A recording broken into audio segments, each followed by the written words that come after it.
जय श्री राम, राधे राधे। कैसे हो आप सब? आई होप आप सब अच्छे होंगे। Welcome back to this channel. Babur से पहले भी अयोध्या आया था वो आक्रमणकारी मंदिर के लिए। मुगलों से भिड़ गई महारानी। अयोध्या में रामलला का मंदिर जल्द ही पूरा होने वाला है। 22 जनवरी को प्राण प्रतिष्ठा कार्यक्रम। ऐसे समय में लोगों को अयोध्या का इतिहास याद आ रहा होगा। कैसे है देवनागरी मंदिर के लिए संघर्ष करती रही। एक समय ऐसा आया, एक महान रानी स्त्री सेना लेकर मुगलों से भिड़ गई थी। अयोध्या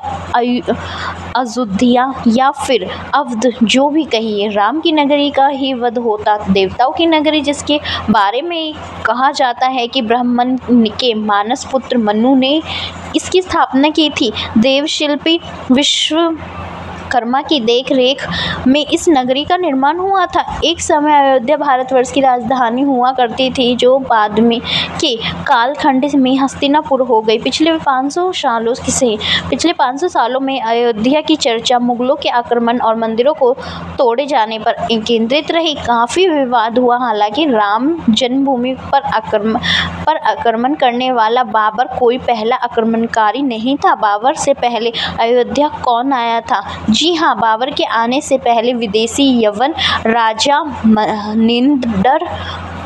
मिनेंडर अयोध्या आया था।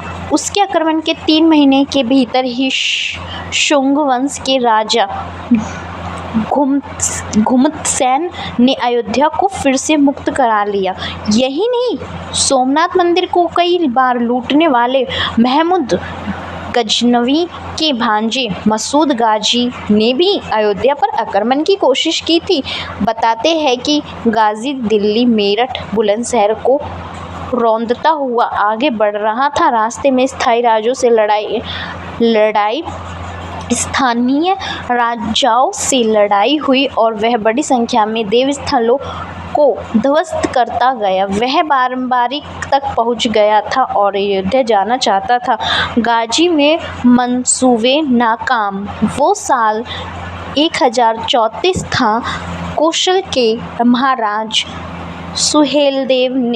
सुहेलदेव से गाजी का सामना हुआ। महाराज की ताकतवर सेना ने आतताई मसूद गाजी की 1.5 लाख सैनिकों वाली 31 लाख सैनिकों वाली फौज का सफाया कर दिया। अयोध्या तब सुहेलदेव की उपराजधानी हुआ करती थी। हालांकि सैकड़ों साल बाद 1528 में बाबर ने सेनापति मीर बाकी का हमला होता है और अयोध्या को फिर संघर्ष करना पड़ता है।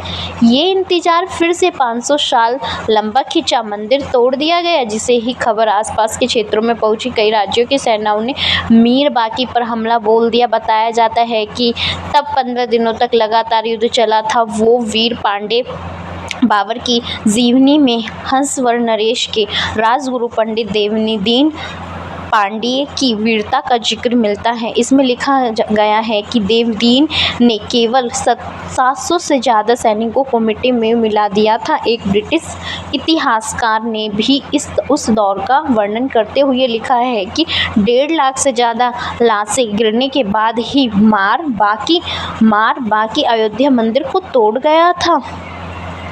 वो महारानी जो मुगलों से लड़ी।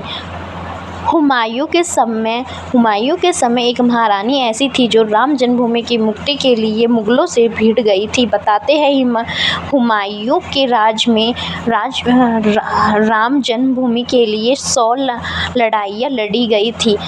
बलरामपुर की महारानी जय राज ने महिला सेना और स्वामी महेश्वरानंद साधु सेना लेकर मुगलों से भिड़ गए। इतिहास में इस बात का जिक्र मिलता है कि जय राज कुंवरी ने जन्मभूमि पर अधिकार जमा भी लिया था, लेकिन हुमायूं की सेना ने फिर हमला कर दिया और महारानी वीरगति को प्राप्त हुई। मुगल हुकूमत से सत्ता बदलती रही, लेकिन अयोध्या के लिए संघर्ष जारी रहा। अयोध्या में मंदिर के लिए अकबर ने समय 20 बार संघर्ष हुआ। कभी मुगल सेना हावी होती, कभी बलराम आचार्य का दबदबा होता। आखिरकार बलराम बलरामाचार्य मार दिया गए और तो लोगों को गुस्सा भड़क उठा। तब बीरबल की सलाह पर अकबर ने बकरी मस्जिद के सामने एक कबूतर पर छोटा राम मंदिर बनाने की इजाज़त दे दी थी। यह हुक्म भी दिया कि हिंदुओं की पूजा में कोई रुकावट ना पैदा की जाए।